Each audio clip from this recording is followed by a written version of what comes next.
Welcome to the Techmeme Ride Home for Friday, April 21st, 2023. I'm Brian McCullough. Today, more, Twitter things are happening.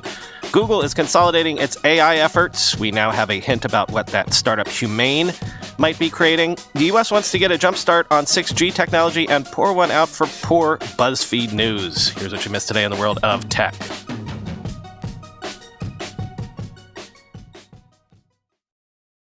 Oh boy. Well, Twitter has been removing the blue check marks as promised, except for when they don't.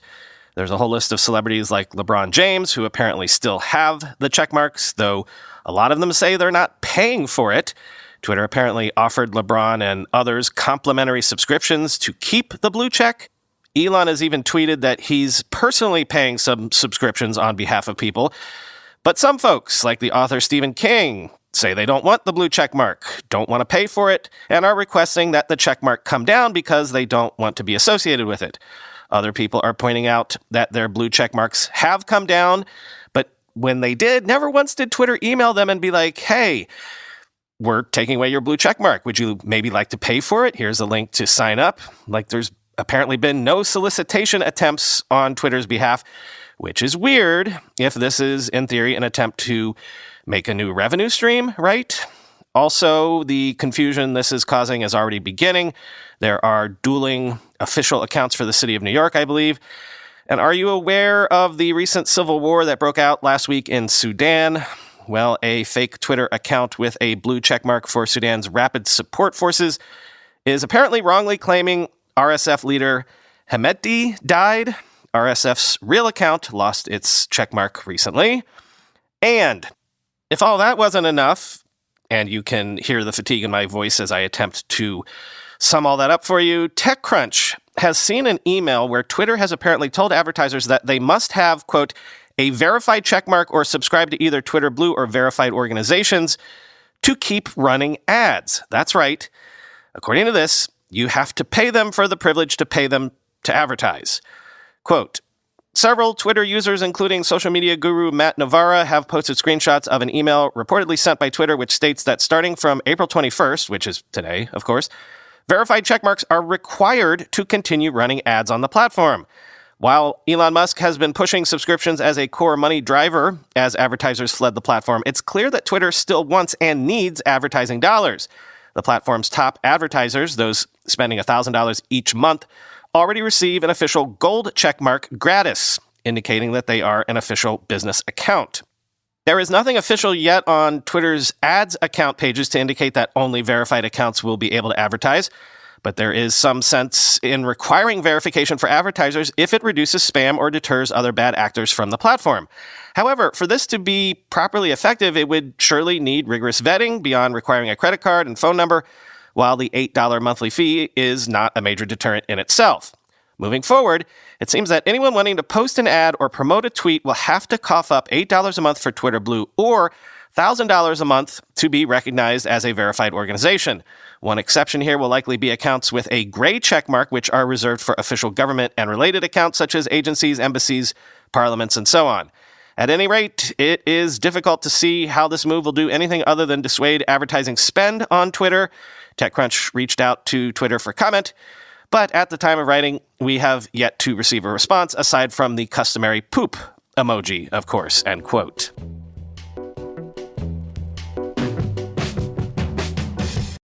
Speaking of civil wars, if that's not too terrible a segue, a civil war just ended inside of Google.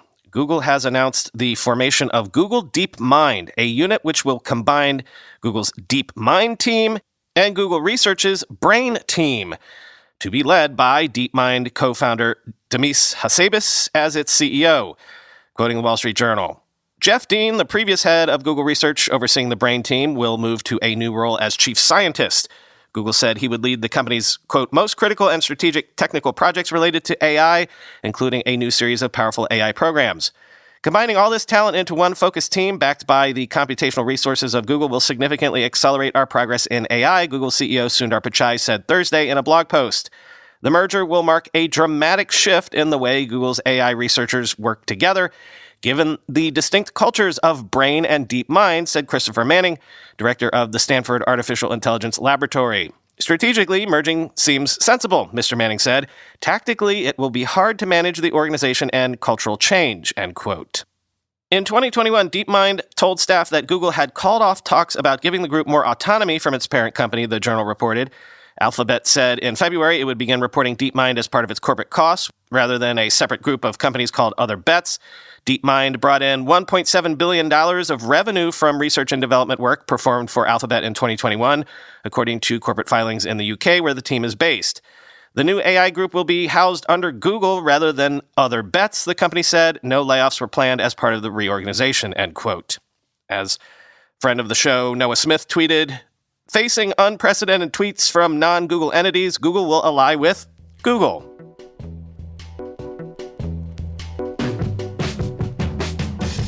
Responding to the news in that last segment, the founder of Playground AI tweeted, ship product, not reorgs, which was snarky, because they are trying, right? Google just announced that it's given Bard the ability to generate, debug, and explain code in more than 20 languages, including C++, JavaScript, and Python, and then export that code to Google's Colab, the company's cloud-based notebook environment for Python.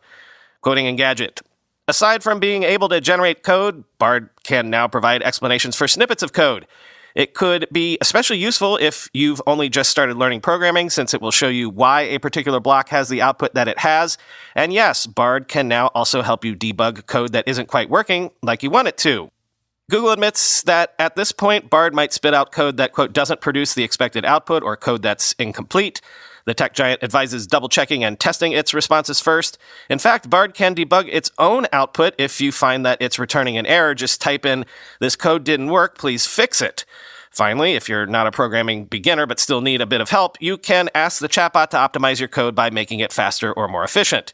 To note, ChatGPT has the ability to write and improve existing code in several programming languages as well, so Google giving Bard the capability is perhaps inevitable. Google has also been constantly improving Bard in other ways and previously rolled out upgrades powered by a new language model called Palm. A few days ago, the company created an experiment updates page where you can see all the changes Bard has gone through as it adds even more features and performs bug fixes, end quote.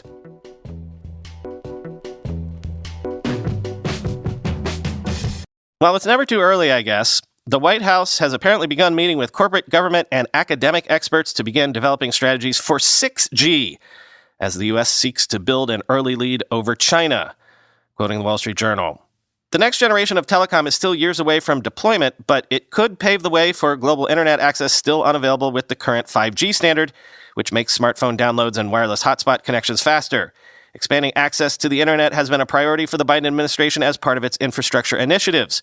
The 6G planning initiative also aims to reassert the leadership of the U.S. and its allies in telecommunications, where China has made gains thanks in part to careful nurturing of homegrown equipment manufacturing and increased participation in international standard setting.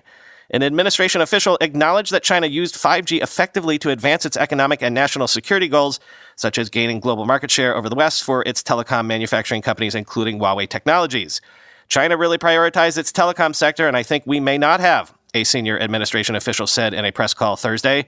The administration also has focused on building and maintaining advantages in other high-tech areas where the U.S. faces new challenges from China. Those include semiconductor manufacturing, quantum computing, and biotechnology, end quote.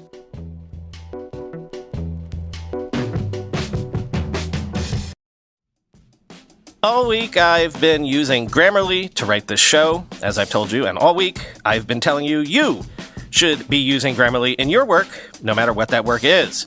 Because Grammarly Premium's advanced tone suggestions can help you communicate confidently and reframe your words to be more positive and productive, so you and your team can get on the same page and projects get done on time. Grammarly works where you do already. Grammarly Premium's tone suggestions take your writings in emails or decks or documents to the next level, keeping you professional as you balance being direct and friendly while finding solutions with your team. Plus, Grammarly has a ton of other great features, advanced spelling, grammar, punctuation, and conciseness suggestions to ensure your writing is professional, mistake-free, and clear. The right tone can move any project forward when you get it just right with Grammarly. Go to Grammarly.com/Techmeme to download and learn more about Grammarly Premium's advanced tone suggestions. That's GRAMMARLY.com/Techmeme. The last few years have taught us all how important mental health is to our overall state of well-being.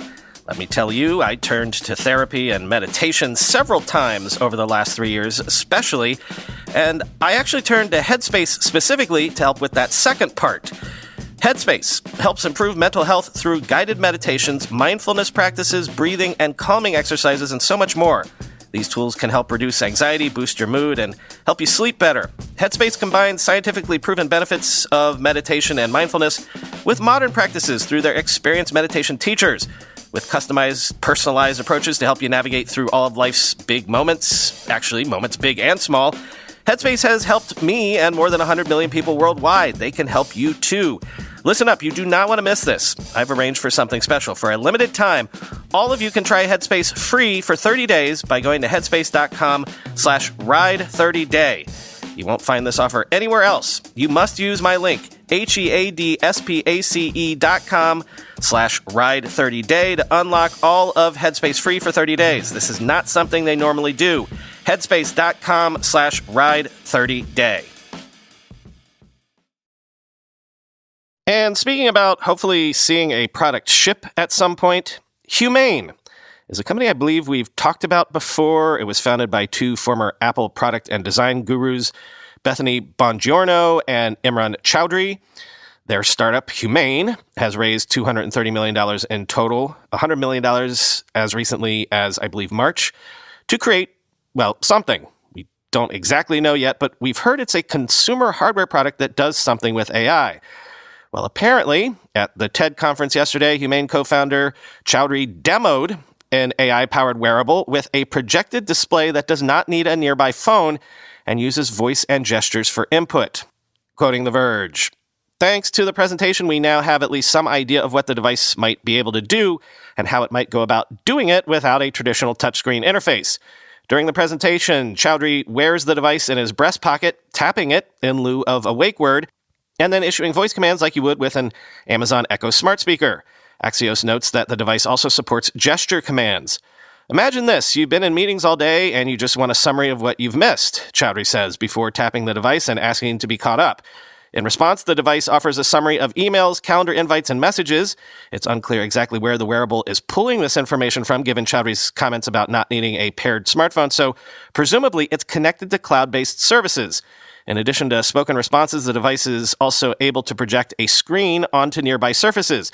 At one point in the presentation, Chowdhury receives a phone call from Bethany Bongiorno, Humane's co-founder, CEO, and Chowdhury's wife, which the device projects onto his hand. The camera angle obscures how Chowdhury picks up the call, and at no point does he seem to interact with the projected screen on his hand, despite the interface showing what look like buttons. But he's able to hold the call as though using a phone on speakerphone. As well as being able to project a screen, the device also includes a camera that's shown identifying objects in the world around it, similar to what we teased in a leaked investor pitch deck. On stage, Chowdhury uses the camera to identify a chocolate bar and advise him whether or not to eat it based on his dietary requirements. Finally, there's a translation demonstration where Chowdhury holds down a button on the device, says a sentence, and then waits as Humane's wearable reads out the same sentence in French. In the clip, Chowdhury never instructs the device to translate his words, so it's not clear how one activates this functionality. We like to say that the experience is screenless, seamless, and sensing, allowing you to access the power of compute while remaining present in your surroundings, fixing a balance that's felt out of place for some time now, Chowdhury says, per Inverse. Humane is far from the first company to have attempted to offer these kinds of features, but it's notable that it's attempting to do it all in a relatively compact screenless device that doesn't require a paired smartphone. But what's unclear to me is how usable the device will be when you're in public or in a hurry. For all their faults, smartphones are still great at getting you quick access to the details you need and showing them on a screen that only you can see, and it's not clear whether Humane's combination of a projected screen and speakers is capable of matching it just yet, end quote. This is sort of along the lines of the rumors that I've heard about this device, a personal digital assistant with you always, recording everything theoretically helpful about everything. Click through to the piece for some short videos of the demo.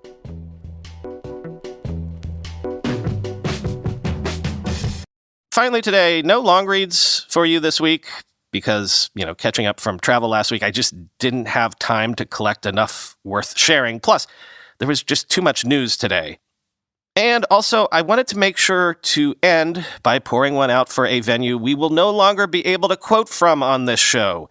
BuzzFeed announced yesterday it is shutting down its BuzzFeed News division and has cut around 180 jobs, or around 15% of its workforce. I cannot express to you how central BuzzFeed and BuzzFeed News was to digital media and really all of modern media over the last 15 years or so. I got to dip my toe into media waters when I worked at TED in 2016. And yes, there was a time when BuzzFeed seemed like the future, when people were advising what were thought of at the time as dinosaurs like the New York Times to learn a thing or two, to take a page from the BuzzFeeds of the world. That hasn't worked out the way Jonah Peretti and others thought at the time. The New York Times is now thriving, and BuzzFeed is now a penny stock that is in danger of being delisted from the stock exchange. But BuzzFeed News was not the listicles BuzzFeed is famous for. It was a legit journalism powerhouse that, won Pulitzers and such. Some of the best journalistic talent working today went through BuzzFeed News at one point or another. Think of our friend Alex Kantrowitz as one example. As Josh Marshall wrote overnight, quote, BuzzFeed mastered the distribution element of social media very, very fast, but it had listicles and cat photos and other stuff like that. That's tons of traffic, but it's not the prestige play that brings you top-shelf premium ad dollars. The journalism was really a loss leader in that calculus. GM or Bacardi isn't going to sign on to be the exclusive sponsor of your Grumpy Cat slideshow, even if millions see it, but put a Pulitzer in the mix, and it's a very different story. There was always a big mullet aspect to these plays. Prestige up front, news and reporting, party in the back, listicles and memes. End quote. And then, as Charlie Warzel writes in The Atlantic, the legacy of BuzzFeed News really has two parts: brilliant stories and alumni, and also the tragedy of mismanagement and impossible, ceaseless, exponential growth expectations. Quote, BuzzFeed News was not, as Andreessen Horowitz's Chris Dixon once said, a full-stack startup. This should have been blindingly obvious. The business of news gathering, not content creation, is expensive, and it does not scale. BuzzFeed News' bread and butter, telling the internet stories and leveraging its systems to promote them, was only nominally a technology strategy, and one that was yoked to the success of other venture-funded social media companies, including Facebook. The fate of the entire digital media ecosystem was dependent on the line going up and to the right in perpetuity, or at least until the money men saw their returns. Just how infectious was this perpetual growth mindset? In the mid-2010s, BuzzFeed turned down a rumored $500 million acquisition from Disney, perhaps in part because it wanted to become Disney. Around the time I left in 2019, it became clear that browsing and attention habits were shifting, turning places like Facebook into ghost towns for politically radicalized boomers. This was the first time I heard internal rumblings of investor concern. I started hearing people whispering the word profitability, a term I had never occasion to hear around the office, and a lot more. It took less than 4 years to fully internalize the lesson that venture capitalism is just a form of gambling. You invest in 10 companies to make money off one, and employees are the chips. News, no matter how much technology you wrap around it, may be a public good, but if you're looking for Facebook-level exits, it's a bad bet. BuzzFeed News was oriented around the mission of finding, celebrating, and chronicling the indelible humanity pouring out of every nook and cranny of the internet, so it makes sense that any iteration that comes next will be more interested in employing machines to create content. The BuzzFeed era of media is now officially over. What comes next in the ChatGPT era is likely to be just as disruptive, but I doubt it'll be as joyous and chaotic, and I guarantee it'll feel less human, end quote.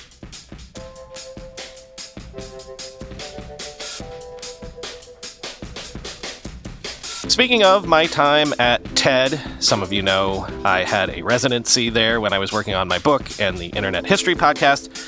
And this weekend, for bonus episodes, I'm going to share 2 interviews I did during that time, back in 2016.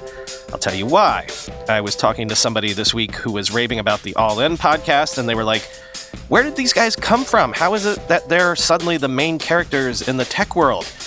He vaguely knew David Sachs was a member of the PayPal Mafia, but he had no idea that Jason Calacanis was huge, going back to the dot-com days. Like, Jason was Silicon Alley in the late 90s. And also one of the big reasons Meta's apps are used by like half the population of the planet every month is thanks to the growth hacks that Chamath Palihapitiya did there 15 years ago. So if you're a fan of the All In podcast and you know those guys but didn't know their backstory, here you go. 2 separate interviews that tell their entire story. Enjoy. Maybe we'll make up for the lack of long reads this week. Talk to you on Monday.